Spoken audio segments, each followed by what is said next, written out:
Hello friends, स्वागत है आपके अपने YouTube channel success competitive cues पे।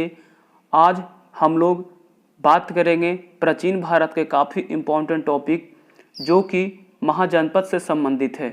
जैसा कि आप लोग जानते हैं, हमारे यूट्यूब चैनल पर हम लोग बिहार के special exam, Bihar CGL mains, Bihar दरोगा, बिहार कांस्टेबल या बीपीएससी प्री को लेकर काफ़ी इम्पोर्टेंट टॉपिक का हम लोग सीरीज चला रहे हैं, जिसमें से आज हम बात करने वाले हैं प्राचीन भारत का मोस्ट इम्पॉर्टेंट टॉपिक जो एग्जाम में आते ही आते हैं, जिसका नाम क्या है, महाजनपद। तो चलिए दोस्तों, हम लोग आज महाजनपद का उदय कैसे हुआ, ये कितने महाजनपद हैं, इनकी राजधानियाँ कहाँ कहाँ हैं, तो हम लोग बात करते हैं। तो फर्स्ट ऑफ ऑल, पहली बार जब हम महाजनपद के बारे में बात करते हैं तो हमारे मन में प्रश्न आएगा कि इसका उदय कैसे हुआ, कैसे कैसे इसका विकास हुआ। तो चलिए हम लोग डिस्कस करते हैं। तो स्टार्ट करते हैं। जब हम प्राचीन भारत के इतिहास के बारे में बात करते हैं तो हमें किसके बारे में सबसे पहले मन में आता है कि सिंधु घाटी नगरीय सभ्यता का पतन के बाद भारत की भूमि पर ग्रामीण वैदिक सभ्यता का उदय हुआ। देखिए, जब हम ग्रामीण वैदिक सभ्यता का उदय हुआ तो हम लोग बात करेंगे कि इसकी शुरुआत किस दौर से हुआ। तो फर्स्ट ऑफ ऑल परिवार था। परिवार की सबसे छोटी इकाई तोजन थी। समाज की सबसे बड़ी प्रशासनिक इकाई थी, क्या थी, तोजन। लेकिन समय के साथ साथ वैदिक सभ्यता में सामाजिक और राजनीतिक जीवन में बदलाव हो गए। तो हम लोग क्या बात कर रहे हैं कि इसका उदय कैसे कैसे हुआ। तो जब हम सिंधु सभ्यता का पतन हुआ तो उसके बाद इस भारत भूमि पर किसका उदय हुआ, ग्रामीण वैदिक सभ्यता का। जैसा कि हम लोग फिगर में हम लोग बात करेंगे, ग्रामीण वैदिक सभ्यता का हुआ उदय। तो जैसे ही ग्रामीण वैदिक सभ्यता का उदय हुआ तो उसमें सामाजिक और राजनीतिक आर्थिक के बदलाव हुए, जिसमें क्या हुए, सर्वप्रथम किसके खोज हुए, लोहे के खोज, जो कि यहाँ पर कौन है, लोहा। किसका खोज हुआ, लोहा की खोज।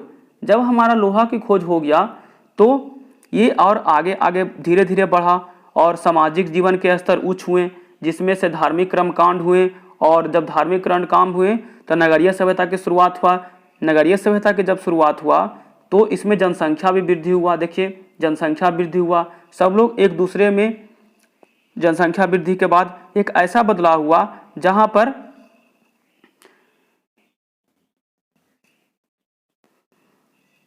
लोहे की खोज ने आर्थिक विकास के नए रास्ते खोले। तो लोहा का खोज हो गया। अब हम लोग बात करेंगे अधिशेष के बारे में। अधिशेष उत्पादन में सामाजिक जीवन का स्तर उच्च किया गया, जिसके कारण भारत में द्वितीय नगरीकरण, जो कि देखिए द्वितीय नगरीकरण की शुरुआत हो गया। जनसंख्या में वृद्धि हुआ। देखिए यहाँ पर जनसंख्या में भी वृद्धि हुआ। और राजा के बढ़ते प्रशासनिक प्रभाव ने कुछ ऐसा बदलाव किया जहां पर छोटे छोटे कबीले का उदय हुआ। छोटे छोटे कबीले का क्या हुआ, उदय हुआ। अगर आकार बदलकर, जैसे कि छोटे छोटे कबीला का आकार बदलकर जन में बदल गया, जन किस में बदल गया, जनपद में बदल गया, और जनपद किस में बदल गया, महाजनपद में। तो इस प्रकार हम लोगों ने देखा कि महाजनपद का उदय कैसे कैसे हुआ। और 6ठी शताब्दी ईसा पूर्व आते आते महाजनपद का जन्म हो जाता है। तो जब हम महाजनपद का जन्म हो जाता है तो हमारे मन में एक प्रश्न आता है कि इसका पता किस ग्रंथ से पता चला। तो इसका पता किस ग्रंथ से पता चला, बौद्ध धर्म के और जैन धर्म के। अब मन में प्रश्न आएगा कि बौद्ध धर्म जैन धर्म के बारे में तो कुछ चर्चा हुआ ही नहीं। तो देखिए, जब हमारे छठी शताब्दी ईसा पूर्व आते आते महाजनपद का जन्म हो जाता है, उसी दौर में या उसी समय में धार्मिक क्रांति का भी दौर था। तो धार्मिक क्रांति का दौर था तो एक तरफ बौद्ध, एक तरफ बौद्ध और जैन का लेकर काफ़ी चर्चा चल रहा था।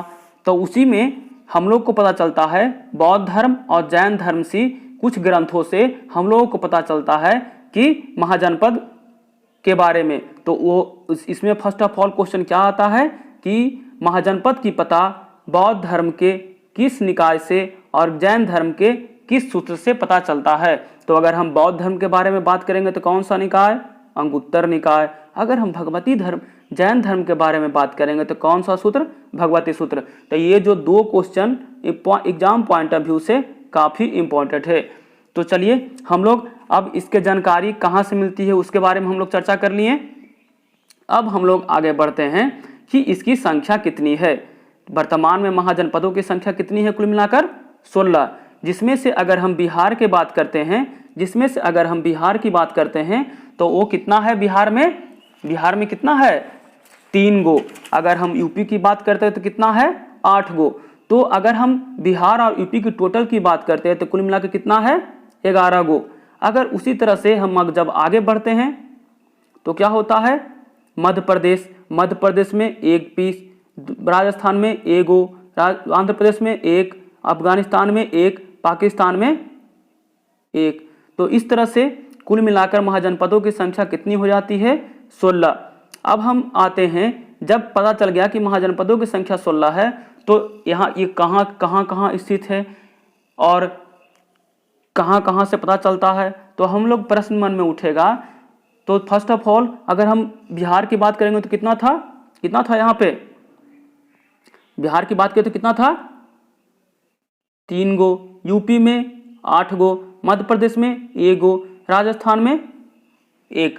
तो खासकर जो इसका विस्तार का पता चलता है महाजनपद के बारे में तो उत्तर भारत के और मध्य भारत के ही इसका विस्तार का पता चलता है। अगर हम महाजनपद की बात करते हैं तो इसका विस्तार उत्तर भारत और मध्य भारत से ही इसका विस्तार का पता चलता है। और अधिकांशतः जो विस्तार है कहाँ बिहार, यूपी, मध्य प्रदेश और राजस्थान से पता चलता है। लेकिन कुछ अन्य महाजनपद भी हैं। क्या हैं? कुछ अन्य महाजनपद भी हैं जो भारत के बाहर पाए गए। वो कौन कौन है? कंबोज एवं गंधार। तो एग्जाम पॉइंट ऑफ व्यू से इंपॉर्टेंट ये भी क्वेश्चन बनता है कौन कि महाजनपदों की संख्या 16 में से वह कौन कौन महाजनपद थे जो भारत के बाहर पाए गए हैं वर्तमान में। तो कौन कौन है? कंबोज और गंधार। तो चलिए हम लोग और आगे बढ़ते हैं। अब हम ये सब चीज़ तो हम लोग बात कर चुके थे पीछे, तो आगे बढ़ते हैं। अब हम इसके बारे में पढ़ते हैं कि महाजनपद कौन कौन हैं, इनकी राजधानियाँ कहाँ कहाँ है, वर्तमान में कहाँ कहाँ है और इसके मुख्य पॉइंट पढ़ेंगे हम लोग। तो एक छोटा सा ओवरव्यू हम लोग ले लेते हैं इस पे, जैसे कि, और उसके बारे में फिर हम डिस्कस करेंगे डिटेल में। जैसे कि अगर हम मगध महाजनपद की बात करेंगे तो मगध का राजधानी कहाँ है? राजगिरी, अंग का चंपा, बज्जी के वैशाली, काशी के वाराणसी और कौशल के श्रावस्ती। मल्ल की अगर हम राजधानी की बात करेंगे तो क्या हो जाएगा? कुशीनगर। और हम लोग ऊपर चलते हैं, अगर हम वत्स की राजधानी की बात करेंगे कौशाम्बी, अगर कुरु के तो इंद्रप्रस्थ। इसी तरह से हम लोग 16 महाजनपद की राजधानी को हम लोग रिकॉल करेंगे और यहाँ पर पूरी तरह से हम लोग कंठस्थ कर लेंगे। चलिए हम लोग फर्स्ट महाजनपद पे आते हैं। कौन सा? मगध महाजनपद। कौन सा महाजनपद? मगध महाजनपद के बारे में हम लोग पढ़ेंगे। तो देखिए मगध महाजनपद के बारे में जब हम पढ़ते हैं तो सबसे अगर समृद्ध की बात करेंगे और सबसे प्रमुख महाजनपद की बात करेंगे तो कौन सा महाजनपद होगा? हमारा मगध महाजनपद होगा। और अगर हम इसकी नदी के बात करेंगे तो उत्तर में कौन सी नदी? गंगा नदी। पूर्व में कौन सी नदी? चंपा। और पश्चिम में कौन सी नदी? सोन नदी से घिरा हुआ है। वर्तमान में अगर इसके क्षेत्र की बात करेंगे तो बिहार के दक्षिण से लेकर पटना में गया के बीच तक ये फैला हुआ है। और इसकी राजधानी के बारे में हम लोग तो बात कर ही चुके हैं। चलिए अब हम लोग दूसरे महाजनपद की ओर बढ़ते हैं, अंग की बारे में। तो अंग महाजनपद के बारे में जब भी हम लोग बात करेंगे तो ये कहाँ फैला हुआ है, वर्तमान में कहाँ पर है और इसकी राजधानी क्या है। तो चलिए हम लोग डिस्कस करते हैं। अंग के बारे में हम लोग जब बात करते हैं तो अंग की सीमा मगध से चंपा नदी के मध्य से होकर हुई है। कहाँ तक? अंग के मगध के चंपा नदी के मध्य से अलग करती है। चंपा नदी 2 राज्यों के लिए मुख्य स्रोत था। जो चंपा नदी था 2 राज्यों का मुख्य स्रोत था। वर्तमान में बिहार के भागलपुर मुंगेर क्षेत्र में स्थित है। अगर हम अंग राज्य की बात करेंगे तो वर्तमान में कहाँ है? भागलपुर में। और इसका राजधानी कहाँ है? तो चंपा में। तो हम लोग 2 पढ़ चुके हैं, मगध और अंग। हम लोग अब अगला महाजनपद की ओर बढ़ते हैं, वो कौन है? बज्जी।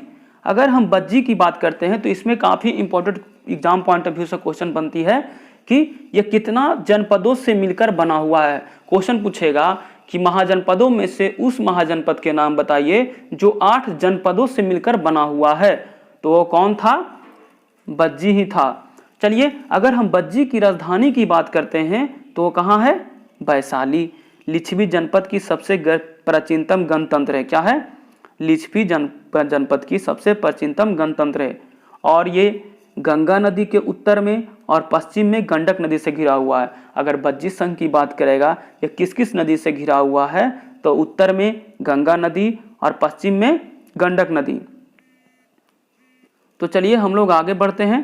इसी तरह से चौथे नंबर पे काशी, जो कि काशी महाजनपद की बात करेंगे तो उत्तर में बरूना और दक्षिण में असी नदी से घिरा हुआ है। और इसकी मेन इंपॉर्टेंट क्वेश्चन जो क्या है काशी का, काशी कहाँ, काशी महाजनपद के बारे में जब हम लोग बात करते हैं तो ये कहाँ है? वर्तमान में जो अभी है पहले भी वहीं पर था, तो इसकी राजधानी कहाँ हो जाएगा? वाराणसी, जो कि एग्जाम पॉइंट ऑफ व्यू से काफ़ी इंपॉर्टेंट है।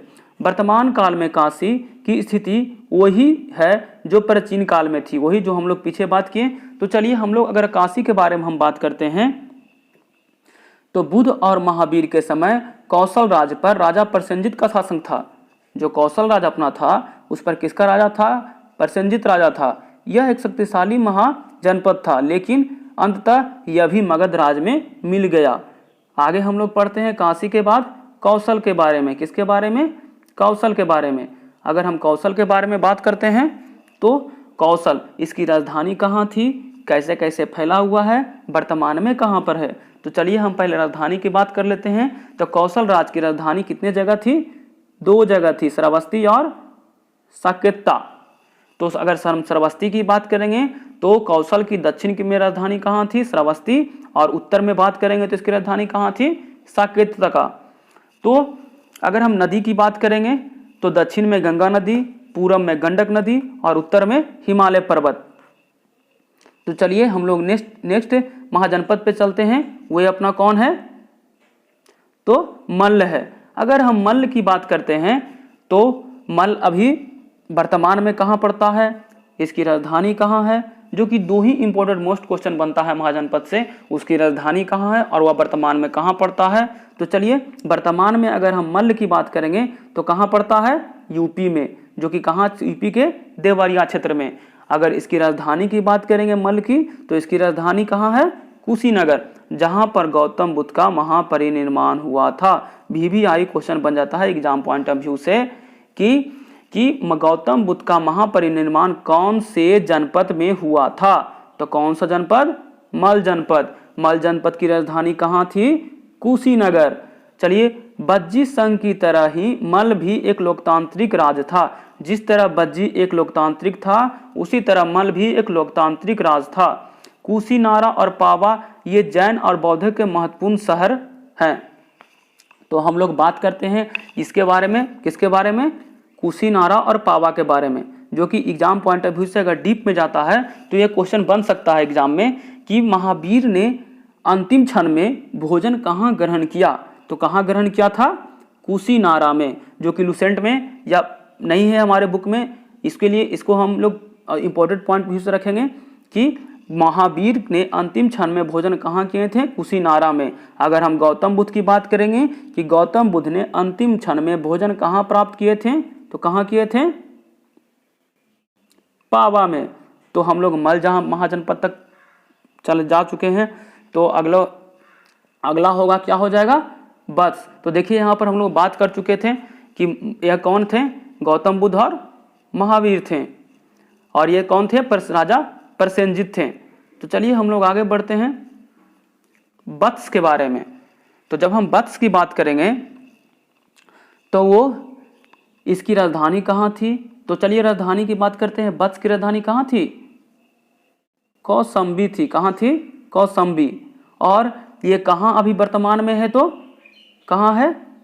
उत्तर प्रदेश के इलाहाबाद के पास स्थित है। अगर हम वत्स की राजधानी की बात करेंगे तो कहाँ बन जाएगा? कौसंबी। और इस अभी वर्तमान में कहाँ है? यूपी में।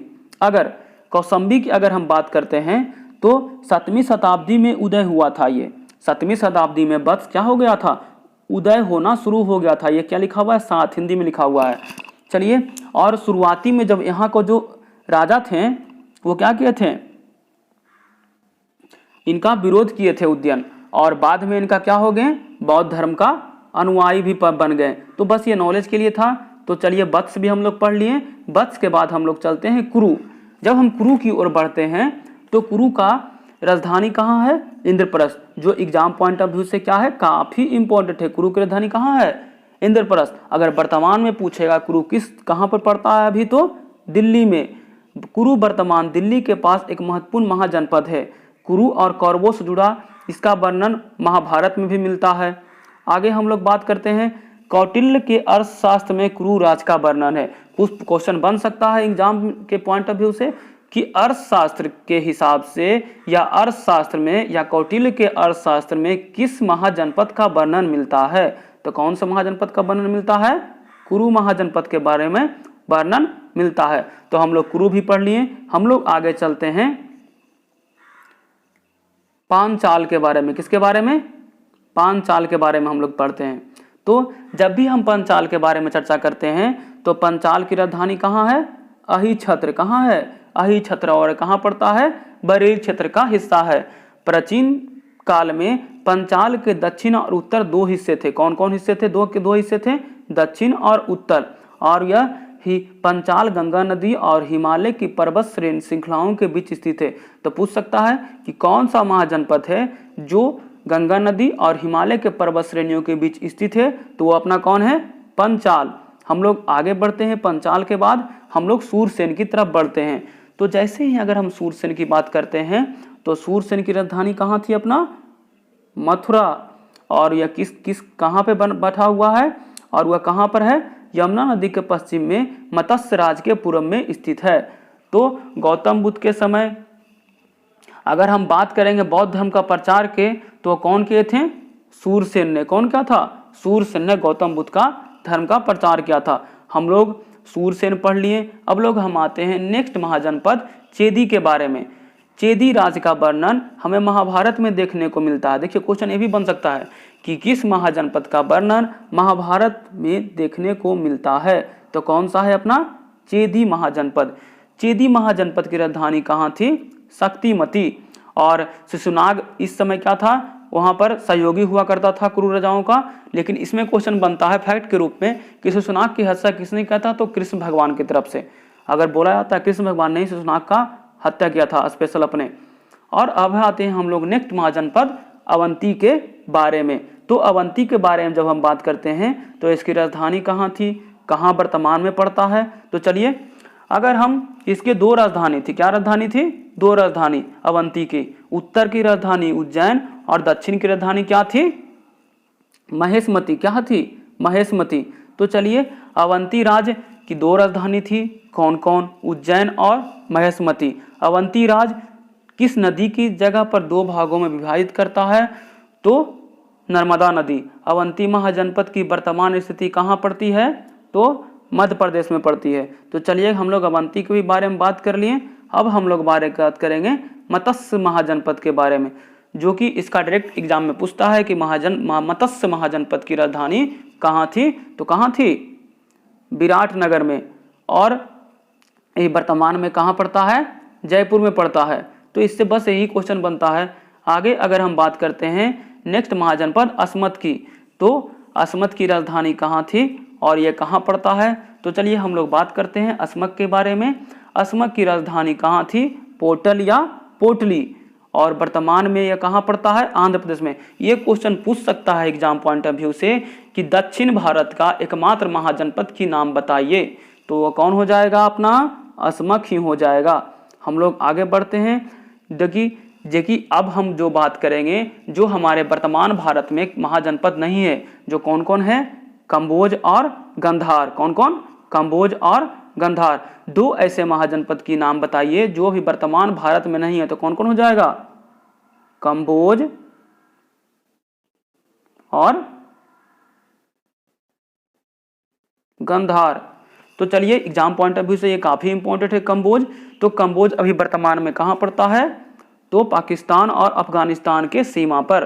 कम्बोज महाजनपद की अगर हम स्थिति की बात करेंगे तो हिंदू कुश पर्वत श्रृंखला के दोनों ओर स्थित है। और इसकी अगर राजधानी की बात करेंगे तो क्या हो जाएगा, हाटक। तो हम लोग कम्बोज के ही बारे में पढ़ लिए। आगे हम लोग बढ़ते हैं। कम्बोज के बाद लास्ट गंधार।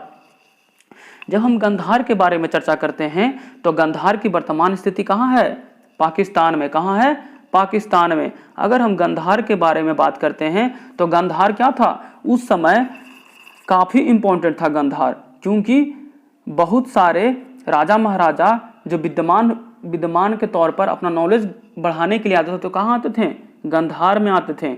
और यह क्या लिखा हुआ है कि यहाँ पर शिक्षा का प्रमुख केंद्र था। तो कौन सा ऐसा महाजनपद था जो शिक्षा का महत्वपूर्ण केंद्र था, तो कौन सा महाजनपद को हम लोग बात करेंगे, रिकॉल करेंगे, गंधार महाजनपद के हम लोग याद करेंगे। तो ये हम लोग पढ़ें 16 महाजनपदों के बारे में। अब चलिए हम लोग कुछ शॉर्ट समरी के रूप में कैसे याद किया जाता है तो हम लोग उसके बारे में चर्चा करेंगे। तो चलिए उसके बारे में हम लोग चर्चा करते हैं, क्विक रिवीजन, क्योंकि रिकॉल करना भी काफ़ी ज़रूरी है।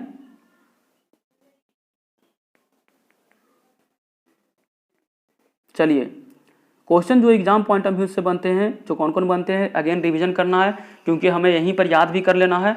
तो क्वेश्चन बनता है कि बौद्ध ग्रंथ में कौन से ग्रंथ से पता चलता है कि महाजनपद थे, तो कौन से, बौद्ध धर्म के अंगुत्तर निकाय से। अगर हम जैन धर्म की बात करते हैं तो कौन से ग्रंथ से पता चलता है, भगवती सूत्र से।